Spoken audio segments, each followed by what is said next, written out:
So I literally just called my landlord. I'm like, "See ya. I'm sorry, I have to go." And she was nice about it.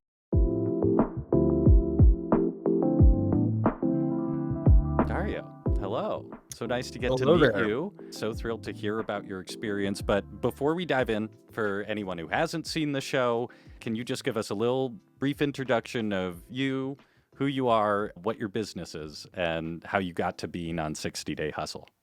All right. Yeah. So my name's Dario CiVon. I run dinosaurus.com. And basically, I am building like the definitive landmark dinosaur superstore on planet Earth I love because that. prior to this, there just wasn't one. And I have basically my background is as an artist. I've worked in animation for a few years, but I've always drawn dinosaurs my entire life. So I have a background in creature design specifically, and I even worked with Rick Baker on the horns for Maleficent, the first Oh, Maleficent. cool. Yeah, that was like one of my first gigs. It was an internship, so however you count that.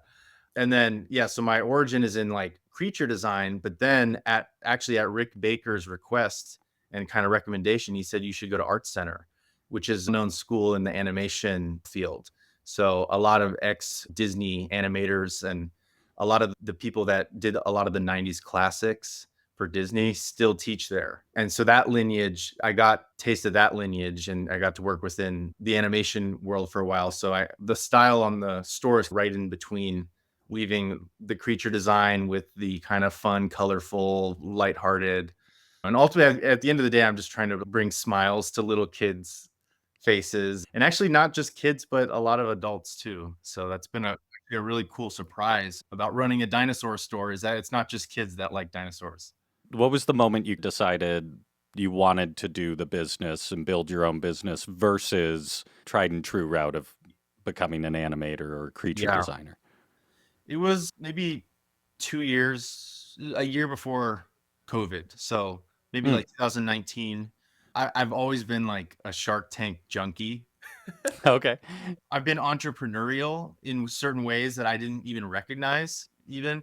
It matches who I am, frankly. And I always have ideas about everything. I just am one of these guys that just has a lot of ideas about how things should get done. There was a time period so after art school, I kind of art center. I love the school, but it's notorious for kind of burning people out. So it's a lot of work. So basically, I finished school and then I didn't touch a pencil or a digital pen or whatever for 6 months.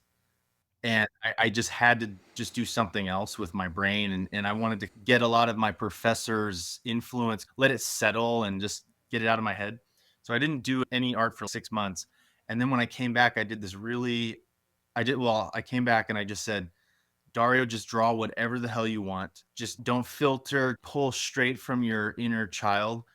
I drew this really cute dinosaur kind of sequence with these dinosaurs playing in the stream, these colorful and beautiful, whimsical dinosaurs. That image actually inspired me to say, hey, I love this feeling that I'm pulling from right now. And this is like an endless well for me. And then I started looking online, like, what is there in the dinosaur space? And Shopify was like hitting its stride as a platform.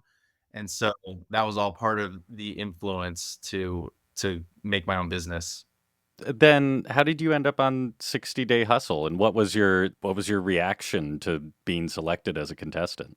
I was thrilled, but I didn't know what to expect. I started when found. I'll tell the story of how I got on the show, but like when I first found out that I was on the show, for sure I thought we were going to be doing like business 101. And so the big like shocker was like, no, we're using our own brand, our own money, our own contacts.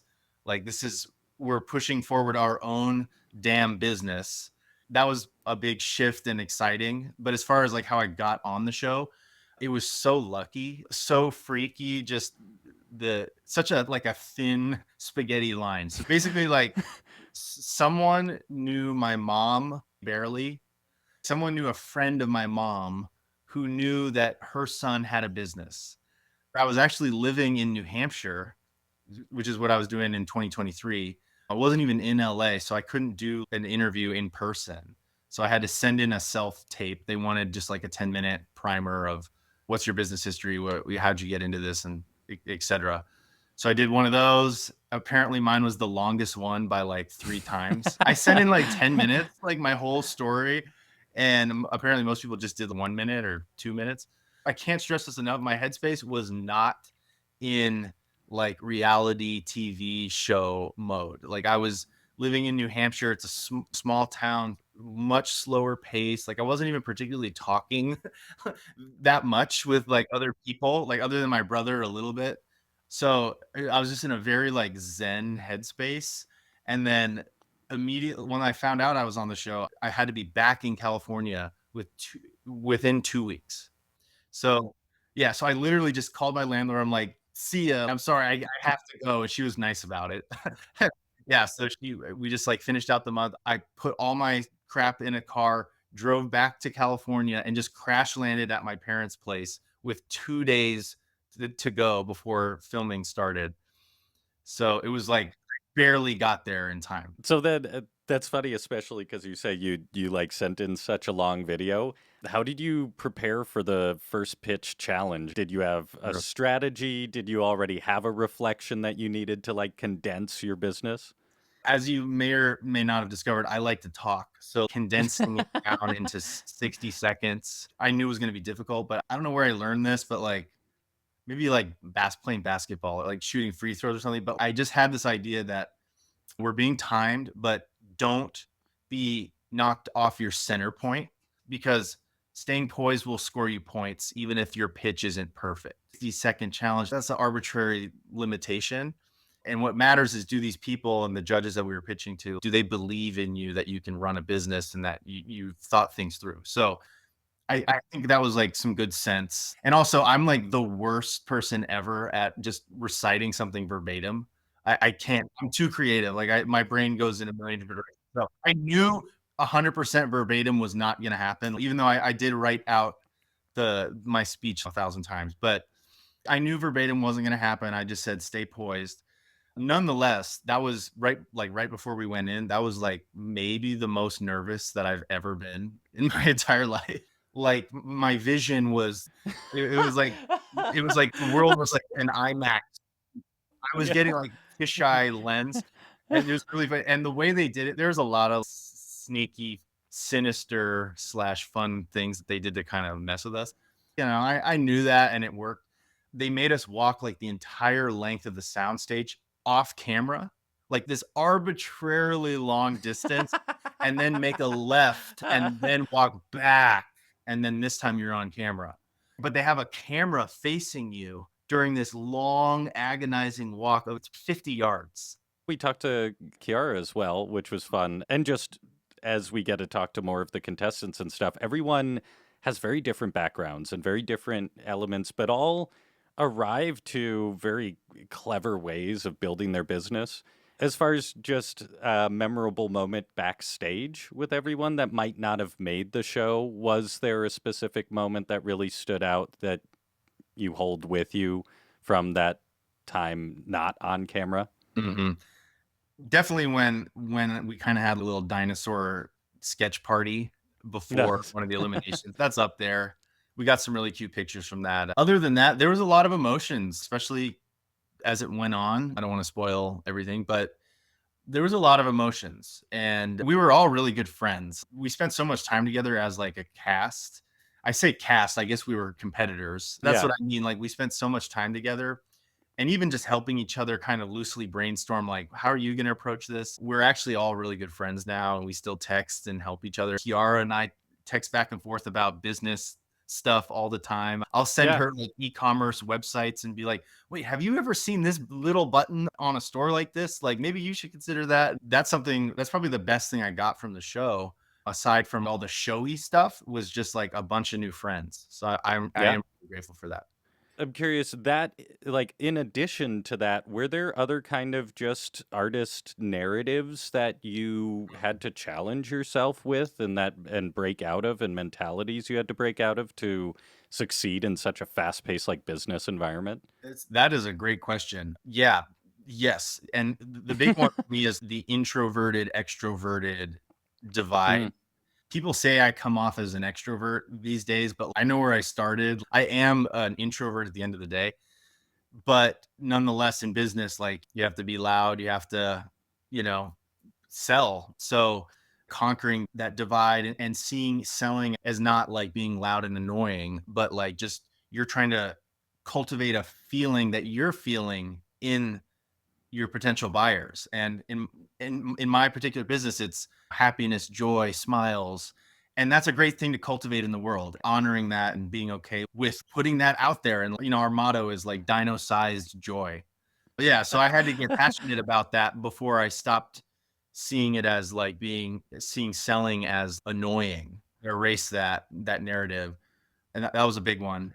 And then also there's a little more subtle divide between being the maker and the manager, because I love drawing dinosaurs. I could draw dinosaurs all day long, but like that wouldn't be appropriate for on most days. So like I have to really plan and schedule my creative time versus my business time and balancing that.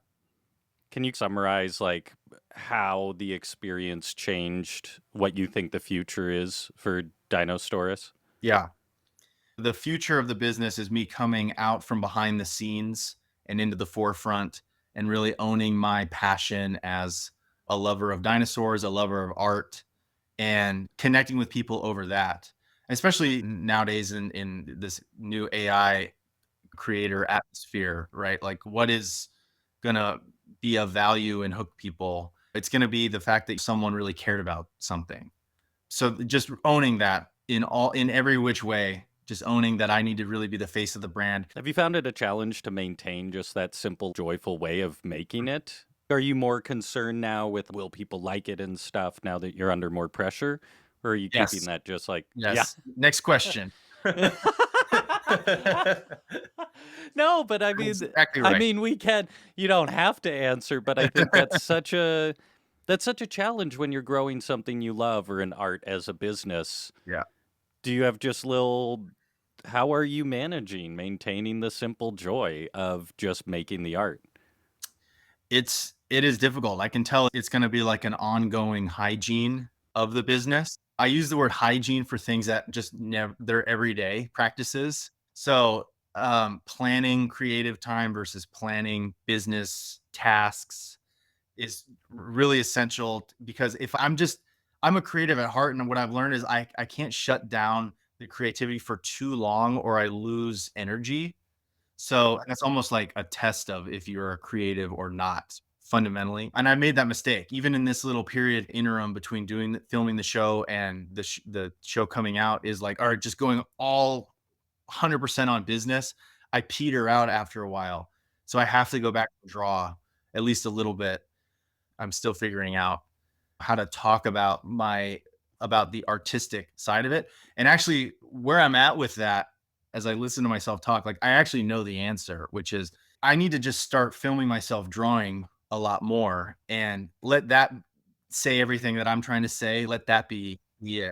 So just having a practice of filming myself drawing a lot more and just always having a hand like in all of our content, all of our emails, all of our everything, just always have that me drawing in different venues at the coffee shop, drawing dinosaurs at the coffee shop, drawing dinosaurs at home on my setup, like just everywhere. And that conveys that hand nature to it, that human touch. So it comes back to show, don't tell, that principle. But yeah, all figuring out all these things it's been a real challenge. Like I've had to grow into being a businessman.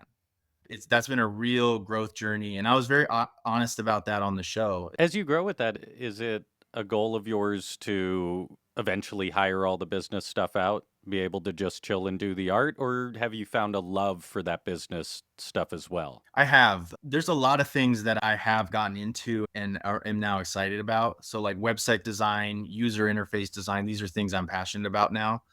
I can't foresee a time where I literally am only doing the artwork. I think I could probably get it to the point where I have a couple of meetings per week and we like figure out what the game plan is for the week and for the month. And then people can execute on that and then Mm. reflect it back to me while I'm drawing, while I'm spending my time doing the designs. I foresee like a really bustling YouTube channel of really fun dinosaur related content. So I'd love to just spend more of my time out that way and less on my time on some of the other stuff. But as of right now, it's not quite a one man show because my mom she was heavily featured on 60 Day Hustle. Yeah, she's definitely a part of this business. She's my CPO, so she helps me pick products, my chief product officer, and just my overall consultant. Like I've really in the last few months, we've really grown closer, more like a partnership. And so she now knows a lot about Shopify and internet marketing and stuff. So she's my advisor and partner. But yeah, for the most part, it's a lot of me right now. Last question, Dario. Just where can people find you? Where can they reach Dinosaurus and just watch all the exciting things that are in your Mhm. future? Yeah, so obviously check out 60 Day Hustle on Amazon Prime. But then personally, you can find me on Instagram. That's my main channel. So that's Dario from the Future on Instagram. And then I actually have a podcast and another channel that I'm starting with a kind of a spiritual friend of mine. So that's going to be Hollywood Yogis on Instagram. Cool. Yeah. And then definitely check out the Dinosaurus on Instagram as far as the business goes. And then the YouTube channel, which is Dinosaurus on YouTube. There'll be And then the lots. website? Yeah. And then the website itself is dinosaurus.com. Check it out. Sick. Yeah. All right. Thank you, Dario. We'll talk to you later. Appreciate talking to you. And for everyone watching, 60 Day Hustle is out. Go watch it. Yep. Thank you, Dario. Thank you.